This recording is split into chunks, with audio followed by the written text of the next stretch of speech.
Hi குட்டீஸ், welcome to குட்டீஸ் கதைகள் சேனல். இன்னைக்கு என்ன கதைனா மந்திர உலகத்தை பற்றி தான் பார்க்க போகிறோம். மந்திர உலகத்தை பற்றி பார்க்குறதுக்கு முன்னாடி கதாபாத்திரங்கள் யார் யாருன்னு பார்த்துருவோமா. முதல்ல வர்றது கதாநாயகி. கதாநாயகி பேர் யாருன்னா மீனா. மீனா மட்டும் இல்லைங்க, அடுத்தது யாருன்னா சில்வர் முயல். அதெல்லாம் இவங்க தான் நண்பர்களாக மாறிடுறாங்க.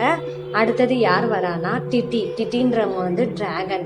அடுத்தது லில்லி. லில்லின்றது யாருன்னா கிளி. இவங்க தான் கதாபாத்திரங்கள். இவங்க மட்டும் இல்லை, அடுத்தது ஒருத்தர் வராங்க, யாருன்னா ஸ்பாரா. ஸ்பாரான்றவங்க யாருன்னா மந்திர உலகத்தின் ராணி. மந்திர உலகத்தின் ராணி எப்படி இருப்பாங்கன்னா ஒளி புரிஞ்சவங்களா இருப்பாங்க, நல்ல உள்ளம் கொண்டவங்களாகவும் இருப்பாங்க. இவங்களுக்கு ஆப்போசிட்டாக இருக்கிறவங்க யாருன்னா இருளரக்கன். இவங்களுக்கு வந்து ஒளி ஆகவே ஆகாது. இவங்களுக்கு சேவை புரிகிறவர்னா யாருன்னா அமீரான்ற சேவகி. இவ இருளரக்கனுக்கு மட்டுமே சேவை புரியவள். வாங்க கதாபாத்திரங்கள்லாம் பார்த்தாச்சு, கதைக்குள்ளே போகலாம். ஒரு அழகான கிராமத்துல மீனா என்ற பெண் வாழ்ந்து வந்தாள். அவளுக்கு என்ன ஆசைனா மாய உலகத்தை பார்க்கணும், நான் என்னைக்காவது பார்ப்பேன் அப்படின்னு சொல்லி கனவு காண்பது தான் வழக்கம். அதே மாதிரி கனவு காண்கிறா. அப்போ வந்து வானத்துல இருக்கிற நிறங்கள்லாம் மாறுது. அப்போ ஒரு சத்தம் கேட்குது, மீனா நீ தூய உள்ளம் கொண்டவள் அப்படின்னு சொல்லிட்டு சத்தம் கேட்குது. அடுத்த நாள் யார் வரான்னா சில்வர் முயல் வந்து, மீனா நீ ஒரு தூய உள்ளம் கொண்டவள், உன்னுடைய உதவி மாய உலகத்துக்கு தேவை, அதனால நீ என்னோட வான்னு சொல்லி கூப்பிடும்போது மீனா முயல் கையை பிடிக்கிறா. முயல் கையை பிடிச்சோனையுமே ஒல்லி சுழன்று மாய உலகத்துக்கு போறா. மாய உலகத்துக்கு போனோடனே அதிசயித்து வியந்து பார்க்குறா. மாய உலகம் எவ்வளவு அழகா இருக்குது அப்படின்னு சொல்லிட்டு பார்க்குறா. அப்போ மீனா தன் நண்பனான சில்வரை அழைச்சிக்கிட்டு காடு வழியாக செல்லும்போது காட்டில் உள்ள மரங்கள்லாம் டான்ஸ் ஆடுது. டான்ஸ் மட்டும் ஆடலை, அந்த மரத்து மேலே இருக்கிற கிளியும் பாட்டு பாடுது. அப்போ அந்த கிளியையும் ஃப்ரெண்டாக ஆக்கிக்குது.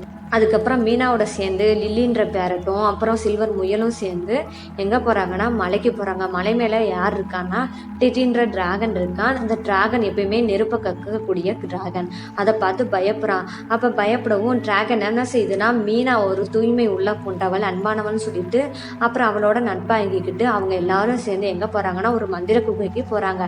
மந்திர குகைக்கு போனால் மந்திர கடிகாரம் என்ன சொல்லுதுன்னா, மாய உலகத்தின் ஒளியை பெற வேண்டும் என்றால் 4 கற்கள் தேவை அப்படின்னு சொல்லுது.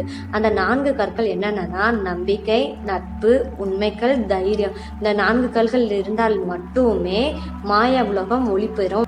மாயக்கடிகாரம் சொல்லுது. மாயக்கடிகாரம் சொல்றதை வச்சே மீனா தன் நண்பர்கள் அழைச்சிக்கிட்டு ஒரு நீர்வீழ்ச்சிக்கு போறாங்க. அந்த நீர்வீழ்ச்சி நடுவுல ஒரு நம்பிக்கைகள் தோன்றுது. அந்த நம்பிக்கைகளை எடுக்க பயப்படுறா மீனா. இருந்தாலும் அவளோட இதயத்துல நம்பிக்கைன்ற ஒரு ஒளி பிறக்குது. ஒளி பிறந்தோடனேயுமே அந்த நம்பிக்கைக்கல்ல மீனா எடுத்துடுறா. மீனா எடுத்துட்டு அடுத்தது கிளம்புறா. இந்த நம்பிக்கைக்கல்லை எடுத்தது யாருக்கு தெரியுதுன்னா இருளரக்கனுக்கு தெரிய வருது. அந்த இருளரக்கன் சொல்லுறா, எனக்கு இந்த ஒளி இந்த உலகத்துக்கு கிடைச்சா நான் அழிஞ்சிருவேன், இந்த உலகத்துக்கு ஒளி கிடைக்கக்கூடாது. அப்போ மீனாவை நம்ம இந்த அரண்மனைக்கு கொண்டு வரக்கூடாது, அப்போ இதை தடுத்தே ஆகணும்னு சொல்லிட்டு இருளரக்கன் என்ன பண்ணுவான்னா தன்னோட சேவகியை அமீராவை அனுப்பிவிடுவான். அமீரா என்ன பண்ணுவான்னா மீனாவை பயமுடுத்தி அவளை தொட போகும்போது அவளோட அன்பால அமீரா மாற்றம் அடைஞ்சிடா. அப்புறம் அமீரா என்ன பண்ணுவானா, நான் இந்த உலகத்துல வாழ்ந்தவ தான், என்ன அந்த இருளரக்கன் மாற்றி விட்டுறான் அப்படின்னு சொல்லிட்டு தன்னோட உண்மைகளை கொடுத்துருவா மீனா கிட்ட. அப்ப மீனா அந்த உண்மைகளை எடுத்துட்டு கிளம்புவா.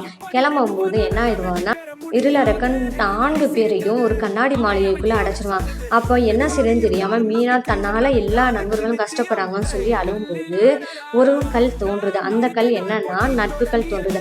அப்ப அந்த நட்புகளையும் அவ எடுத்துட்டு எங்க கிளம்புறா, 4வது கல்லை தேடி போறா. அப்ப இருளரக்கன் என்ன பண்றான்னா மீனாவை தடுத்தே ஆகணும்னு சொல்லிட்டு மீனாவோட நண்பர்களை கஷ்டப்படுத்துறான். அப்ப தன்னோட உயிரை கொடுத்தாவது தன்னோட நண்பர்களை காப்பாற்றணும்னு சொல்லிட்டு மீனா உயிரை கொடுக்க துணிவா. அப்ப வந்து தைரியன்ற கல் வந்து அவளுக்கு கிடைக்குதா. 4 கற்களையுமே மீனா இணைக்கவும் ஒரு பெரிய ஒளி கிடைக்குது. அந்த வெளிச்சத்தினால இருளரக்கன் அழிஞ்சிறான். அப்ப சிறைபிடிக்கப்பட்ட மந்திர உலகத்தின் ராணி விடுபட்ட உடனே மீனா கிட்ட நன்றி சொல்லி எல்லாருமே ஜாலியாக இருக்காங்க. அதுக்கப்புறம் மீனா வந்து இந்த உலகத்தை விட்டு கிளம்புற நேரம் வந்தாச்சுன்னு சொல்லிட்டு கிளம்பும்போது எல்லா நண்பர்களும் ஃபீல் பண்ணுறாங்க. என்ன ஃபீல் பண்ணுறாங்கன்னா நம்மளை விட்டு போகிறா மீனா அப்படின்னு சொல்லும்போது மீனா சொல்கிறா, நண்பர்களே கவலைப்படாதீங்க, என்னோட இதயத்தில் நீங்கள் எப்பயுமே இருப்பீங்க அப்படின்னு சொல்கிறா. அப்போ சொல்லிக்கிட்டு இருக்கும்போதே ஒரு ஒளி சுழன்று அவள் தன்னோட வீட்டுக்கு வந்துடா. தன்னோட வீட்டுக்கு வந்து எழுந்து பார்த்தானா அவள் கையில் என்ன இருக்குன்னா ஒரு தங்க வளையல் இருக்கு. என்னடா தங்க வளையம் இருக்கு அப்படின்னு சொல்லி பார்த்தா நடந்ததை நினைச்சு பார்த்தா மந்திரம் என்பது வெளியில் கிடையாது, நம்ம கிட்ட தான் இருக்கு, நம்ம மனசுல தான் இருக்குன்னு சொல்லி நினைச்சு பார்க்குறா. என்ன குட்டீஸ், இந்த கதையில இருந்து என்ன தெரிஞ்சுக்கிட்டீங்கன்றத கமெண்ட் பாக்ஸ்ல கமெண்ட் பண்ணுங்க. அது மட்டும் இல்லாம இன்னும் என்னோட கதைகள் நிறைய வேணும்னு நீங்கள் நினச்சிங்கன்னா மறக்காமல் என்னோட சேனலை சப்ஸ்கிரைப் பண்ணுங்கள், மறக்காமல் லைக் பண்ணிடுங்க. அடுத்த கதையில் சந்திப்போம். டாடா, பாய் பாய்.